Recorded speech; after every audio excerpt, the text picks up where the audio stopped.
How are you, learners? This is week 8, visualization of division of fraction.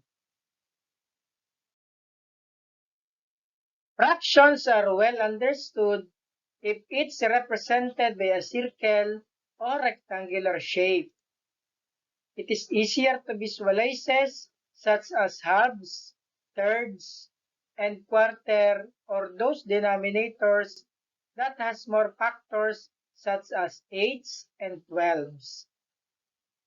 Using fraction strip, it will help you visualize fractions. After going through with this lesson, you are expected to visualize division of fractions. Study the example below. This is 1 whole.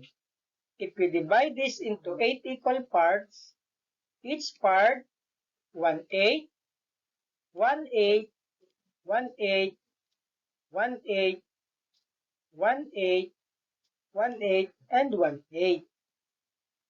1/8 divided by 2 equals 1/16. Because 1/16 times 2 equals 1/8. This is also 1/8. If you divide this into 2 equal parts, 1/2. 1/2 divided by 5 equals 1/10. Because 1/10 times 5 equals 1/2. Let us read and analyze the given problem. Daimler walks home after school, then suddenly he passed by a chunk of wood. An idea popped up to his mind and wanted to share it to her sister. He brought it home and chopped the chunk of wood equally. Because sharing is defined as division of resources.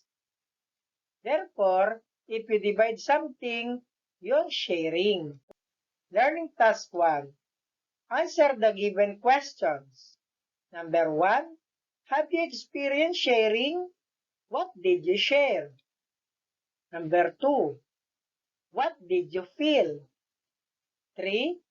In the given word problem, what has been divided? 4. What is asked in the problem? 5. Write your answer using fraction strip.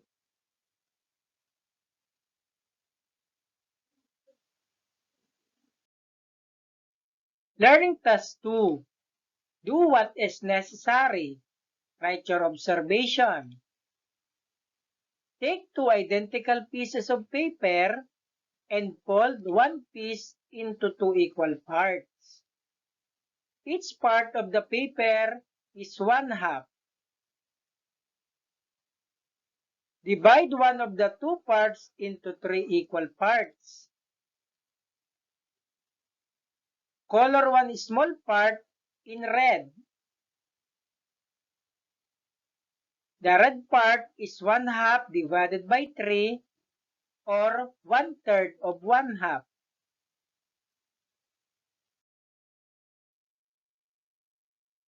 Take the second piece of paper and fold it into 3 equal parts.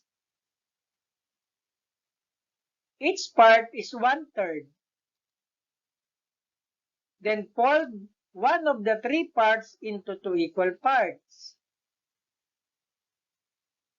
Color one small part in green. The green part is 1/3 divided by 2, or 1/2 of 1/3.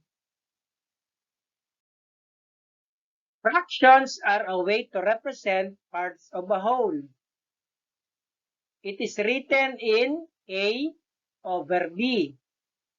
The denominator B is the number of equal parts the whole has been divided into.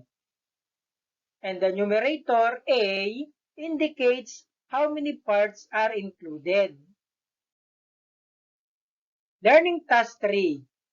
Write each of the following as a fraction, model the fractions, and solve. 3 divided by 12. 3 wholes divided into 12 equal parts. 3 divided by 12 is same as 3 times 112. 3 times 112 equals 3 twelves. In lowest term, 1/4. Number 2, 6 divided by 10.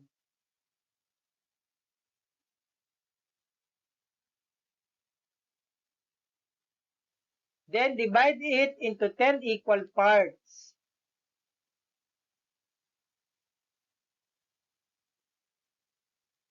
This is same as 6 times 1/10. 6 times 1/10 equals 6/10. In lowest term, that is 3/5.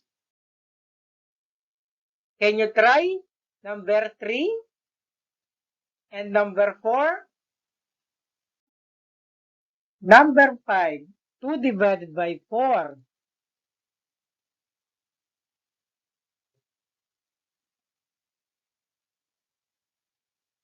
This is same as 2 times 1/4 equals 2/4. In lowest term, 1/2.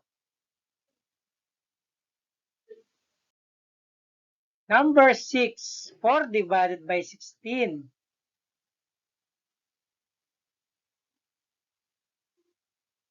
This is same as 4 times 1/16 equals 4/16.